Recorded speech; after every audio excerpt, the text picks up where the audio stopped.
ನಮಸ್ಕಾರ. ಇದು ವಿಷ್ಣು ಸಹಸ್ರನಾಮದ 9ನೇ ಶ್ಲೋಕ. ಇದರಲ್ಲಿ ಭಗವಂತನ ಕೃತಜ್ಞ ಗುಣದ ಬಗ್ಗೆ ಹೇಳಲಾಗಿದೆ. ಸಾಮಾನ್ಯವಾಗಿ ನಾವು ದೇವರಿಗೆ ಕೃತಜ್ಞರಾಗಿರುತ್ತೇವೆ, ಆದರೆ ಇಲ್ಲಿ ದೇವರು ಭಕ್ತರಿಗೆ ಕೃತಜ್ಞನಾಗುತ್ತಾನೆ ಎಂಬುದು ವಿಶೇಷ. ಈ ಶ್ಲೋಕದಲ್ಲಿ 11 ನಾಮಗಳಿವೆ. ನಾಮ 74ರಿಂದ 84ರವರೆಗೆ. ವಿಷ್ಣು ಸಹಸ್ರನಾಮ ಶ್ಲೋಕ 9. ಈಶ್ವರೋ ವಿಕ್ರಮೀ ತನ್ವಿ ಮೇಧಾವಿ ವಿಕ್ರಮ ಕ್ರಮಃ ಅನುತ್ತಮೋ ದುರಾದರ್ಶ ಕೃತಜ್ಞ ಕೃತಿರಾತ್ಮವಾನ್. ಪದಗಳ ಅರ್ಥ: ಈಶ್ವರ ಸರ್ವರಿಗೂ ಒಡೆಯ, ಎಲ್ಲವನ್ನೂ ಮಾಡುವ ಸಾಮರ್ಥ್ಯ ಉಳ್ಳವನು. ವಿಕ್ರಮಿ ಅಪ್ರತಿಮವಾದ ಶೌರ್ಯ ಅಥವಾ ಪರಾಕ್ರಮ ಉಳ್ಳವನು. ಧನ್ವಿ ಶಾಂಗ್ನ ಎಂಬ ದಿವ್ಯವಾದ ಬಿಲ್ಲನ್ನು ಧರಿಸಿರುವವನು. ರಾಮಾವತಾರದಲ್ಲಿ ಕೋದಂಡ ರಾಮನಾಗಿ ಬಿಲ್ಲು ಹಿಡಿದವನು. ಮೇಧಾವಿ ಎಲ್ಲವನ್ನು ಗ್ರಹಿಸಬಲ್ಲ ಮತ್ತು ನೆನಪಿಟ್ಟುಕೊಳ್ಳಬಲ್ಲ ಮಹಾಬುದ್ಧಿವಂತ.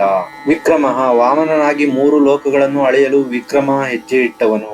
ಪಕ್ಷರಾಜ ಗರುಡನ ಮೇಲೆ ಸವಾರಿ ಮಾಡುವವನು. ಕ್ರಮಃ ಜಗತ್ತಿನ ಸುವ್ಯವಸ್ಥೆ, ನಕ್ಷತ್ರಗಳು ಗ್ರಹಗಳು ಒಂದು ಶಿಸ್ತಿನಲ್ಲಿ ಚಲಿಸಲು ಇವನೇ ಕಾರಣ.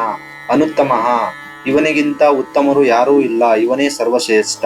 ದುರಾದರ್ಶ ಇವನನ್ನು ಯಾರು ಎದುರಿಸಲು ಅಥವಾ ಸೋಲಿಸಲು ಸಾಧ್ಯವಿಲ್ಲ. ರಾಕ್ಷಸರಿಗೆ ಇವನು ಸಿಂಹದ ಸ್ವಪ್ನ. ಕೃತಜ್ಞ ಇದು ಅತ್ಯಂತ ಸುಂದರವಾದ ಹೆಸರು. ನಾವು ದೇವರಿಗೆ ಹೂವು, ಎಲೆ ಅಥವಾ ಸ್ವಲ್ಪ ನೀರನ್ನು ಭಕ್ತಿಯಿಂದ ಅರ್ಪಿಸಿದರೂ ಅದನ್ನೇ ದೊಡ್ಡದು ಎಂದು ತಿಳಿದು ನಮಗೆ ಮೋಕ್ಷವನ್ನು ಕೊಡುವವನು.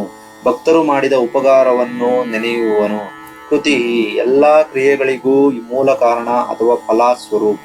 ಆತ್ಮವಾನ್ ತನ್ನ ಮಹಿಮೆಯಲ್ಲೇ ತಾನು ಪ್ರತಿಷ್ಠಿತನಾದವನು, ಅವನಿಗೆ ಬೇರೆ ಯಾರ ಆಧಾರವೂ ಬೇಕಿಲ್ಲ. ಶ್ಲೋಕದ ಭಾವಾರ್ಥ: ಸರ್ವಶಕ್ತನಾದ ಒಡೆಯನು, ಮಹಾಪರಾಕ್ರಮಿಯು, ಸಾಂಗ್ನ ಎಂಬ ಬಿಲ್ಲನ್ನು ಧರಿಸಿದವನು, ಅಪ್ರತಿಮ ಬುದ್ಧಿವಂತನು, ಲೋಕವನ್ನು ಅಳೆಯಲು ಹೆಜ್ಜೆ ಇಟ್ಟವನು, ಜಗತ್ತಿನ ನಿಯಮ ಅಥವಾ ಕ್ರಮವೇ ಆಗಿರುವವನು, ಎಲ್ಲರಿಗಿಂತ ಶ್ರೇಷ್ಠನಾದವನು, ಯಾರಿಂದಲೂ ಸೋಲಿಸಲಾಗದವನು, ಭಕ್ತರು ಮಾಡುವ ಸಣ್ಣ ಸೇವೆಯನ್ನು ದೊಡ್ಡದಾಗಿ ಪರಿಗಣಿಸುವ ಕೃತಜ್ಞತಾ ಭಾವವುಳ್ಳವನು, ಕ್ರಿಯಾರೂಪವನು ಮತ್ತು ತನ್ನ ಮಹಿಮೆಯಲ್ಲಿ ತಾನೇ ರಾರಾಜಿಸುವವನು ಆ ಭಗವಂತ.